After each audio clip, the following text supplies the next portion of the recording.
آملہ 50 gram. اس کے بعد آپ اس میں مکس کریں مربع سیب 50 گرام، مربع گاجر 50 گرام. اس کے بعد مکس کریں مربع ہرڑ 50 گرام. ان سب کو اس برتن میں ڈال دیں. اس کے بعد آپ اس میں مکس کریں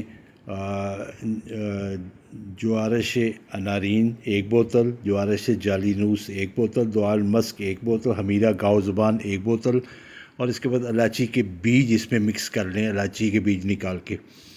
اور اس طرح یہ طریقہ آپ کو بتاتا ہوں، اس طرح کسی برتن میں اس کو مکس کر لیجئے اپنے وزن کے مطابق یا اندازے کے مطابق. اس کو آپ مکس کریں اور اس برتن میں ڈالتے جائیں. یہ جو چیزیں آپ کو دکھا رہا ہوں آپ اس کو غور سے سمجھیے گا، اور اس کے ساتھ ساتھ آپ سے ریکویسٹ ہے کہ آپ میرے چینل کو لائک کریں، سبسکرائب کریں، شیئر کریں، تاکہ آپ کو بھی دعائیں ملتی رہیں اور دوستوں کو بھی معلومات ملتی رہیں. اور بیل آئیکن کا بٹن ضرور دبا دیں تاکہ آپ کو تازہ جو میری ویڈیوز ہیں اور جو نسخے ہیں، ٹوٹکے ہیں، وہ آپ تک پہنچتے رہیں. ان سب کو جب آپ ایک برتن میں اس طرح ڈال لیں، سارے اجزاء ڈالنے کے بعد، جس طرح یہ جوارش ہیں ساری، اس کو آپ نکال لیں ساری بوتلوں میں سے، اور ان کو آپس میں جوارش کو ڈال دیں، دعا المسک کو ڈال دیں، خمیرہ گاؤ زبان، امبری جوہردار اگر لیں تو بہت اچھی بات ہے. اگر آپ امبری جوہردار نہیں افورڈ کر سکتے تو آپ اس کو سادہ خمیرہ گاؤ زبان بھی لے سکتے ہیں، اس کے بھی اچھے فوائد ہیں.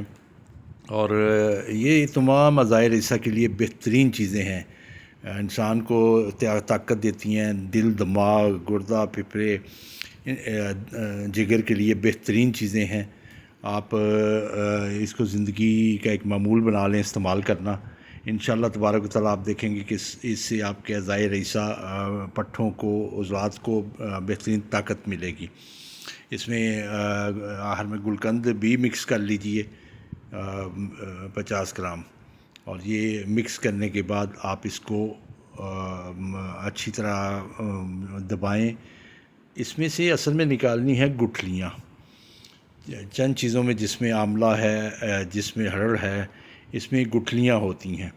تو وہ گٹھلیاں آپ ہاتھ سے توڑ کے بھی نکال سکتے ہیں. ہاتھ سے اگر آپ اس کو توڑیں، یہ بڑی بآسانی یہ ٹوٹ جاتا ہے. آملہ ہے، یہ بڑی آسانی سے ٹوٹ جاتا ہے.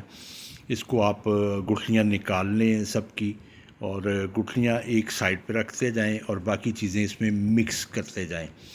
اسی طرح آپ ہرڑ کی نکال سکتے ہیں. اس کے بعد کوئی ڈنڈا لے کر، اور اس کو ہم دستہ میں بھی بنا سکتے ہیں. کھلے برتن میں بنائیں تو آپ کو زیادہ اچھا لگے گا اور آسانی سے ہو بھی جائے گا. اس کی گٹھلیاں جو کچھ رہ جائیں ان کو بھی آرام سے نکال لیجئے گا، اور جو چیز نہیں ہے اس کو اوپر سے کوٹ کر توڑیں اور اس میں سے یہ چیزیں نکال دیں.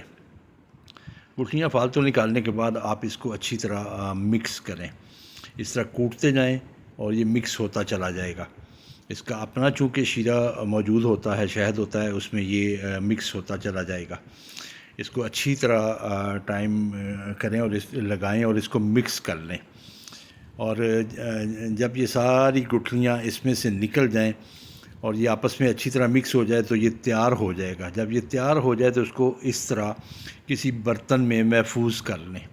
اور اس کے بعد بمطابق عمر، چھوٹے بچوں کو 1 چمچ، بڑوں کو 2 چمچ، بزرگوں کو جو برداشت کر سکتے ہیں ان کو 3 چمچ، جوان بچیاں بھی 2 سے 3 چمچ تک عمر کے لحاظ سے کھا سکتے ہیں. انشاءاللہ تعالیٰ آپ کو اس سے بہت زیادہ فائدہ پہنچے گا. میری ویڈیو دیکھنے کا بہت شکریہ. آپ اس کو سبسکرائب کریں، لائک کریں، شیئر کریں، بیل آئیکن کا بٹن دبا دیں. آپ کو مشکور رہوں گا. اللہ حافظ.